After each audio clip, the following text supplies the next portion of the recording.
नमस्कार मंडळी. तर तिळाचे लाडू करायला थोडासा वेळ झाला. असं असलं तरी तिळाचे लाडू माझे बनवून ह्याच्यापूर्वीच झाले होते, पण ती रेसिपी मी तुमच्याबरोबर शेअर करू शकली नाही, कारण भरपूर गडबड होती संक्रांतीची.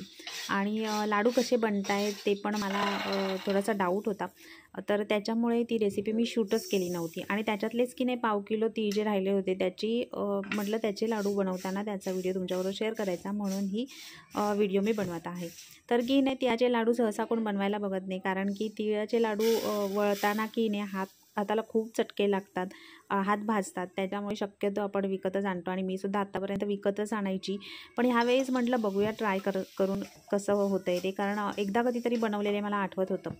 तर की नाही असं म्हणतात की आपल्याला जेव्हा आपण स्वतः बनवतो की नाही त्यावेळेसच आपल्याला कळते की कुठे काय चुकतं आणि कुठे नाही.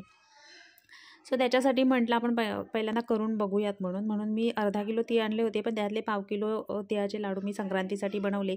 खूप सुंदर झालेले आणि एकदम मस्त टेक्स्चर आलं होतं त्याला. तर त्याच्यातले जे पाव किलो राहिले होते त्याची लाडू बनवतानाची जी रेसिपी आहे ती म्हटलं तुमच्याबरोबर शेअर करायची. तर इथे प्रमाण मी असं घेतले, पाव किलो तिळांना मी पाव किलो गूळ घेतलेला आहे, आणि छान किसून घेतला आहे. आणि थोड्याशा तुपावरती जे चिरून घेतलेलं जे गूळ होतं त्याचा पाक बनवून घेतला.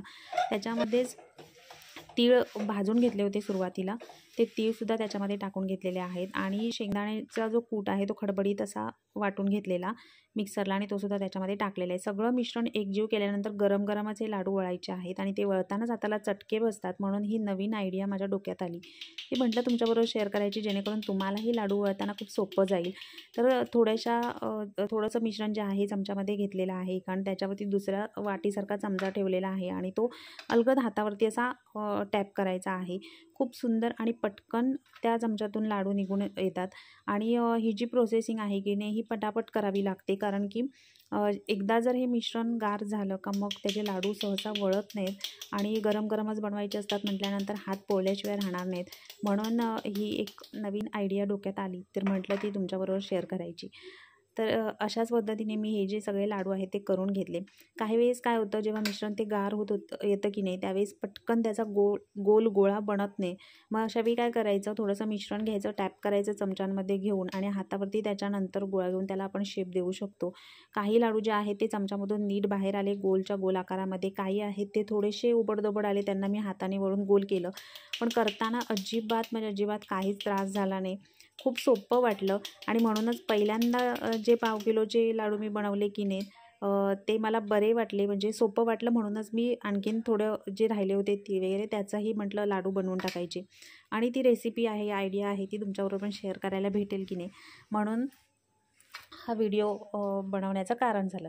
तर तुम्ही म्हणाल संक्रांत होऊन गेली आणि आता कसले तिळाचे लाडू, तर असं काहीच नाही. थंडीमध्ये तिळाचे लाडू खातातच, आणि संक्रांतीमध्ये माझे तिळाचे लाडू बनवून झाले होते, फक्त रेसिपी लेट आलेली आहे. पण खूप मस्त अशी रेसिपी आहे. आणि काही लाडू, काहींचे बघा लाडू जे असतात की नाही एकदम कडकडीत असे होतात, म्हणजे खूप दाताने चावतसुद्धा नाही, तसे कडक होतात. तर ही जी मी आत्ता जे दाखवलं की नाही त्या प्रमाणामध्ये मी लाडू बनवले, आणि खूप सुंदर खुसखुशीत लाडू झाले होते. म्हणजे अगदी लहान बाळ, म्हणजे मूलसुद्धा खाऊ शकते, 2-3 वर्षाचं बाळसुद्धा खाऊ शकतं, असं सुंदर असे लाडू झाले होते. तर अशाच पद्धतीने सगळे लाडू वळून घेतलेले आहेत. आणि ही जी ट्रिक आहे की नाही ती माहीत नाही कोणाकोणाला माहिती असेल सुद्धा, पण मला कळली होती, तर म्हटलं तुमच्याबरोबर शेअर करायची, म्हणून हा मी लाडवांचा घाट घातलेला आहे. बाकी लाडू कसे वाटले नक्की कमेंट करून सांगा, आणि व्हिडिओ आवडला असेल तर लाईक, शेअर अँड सबस्क्राईब.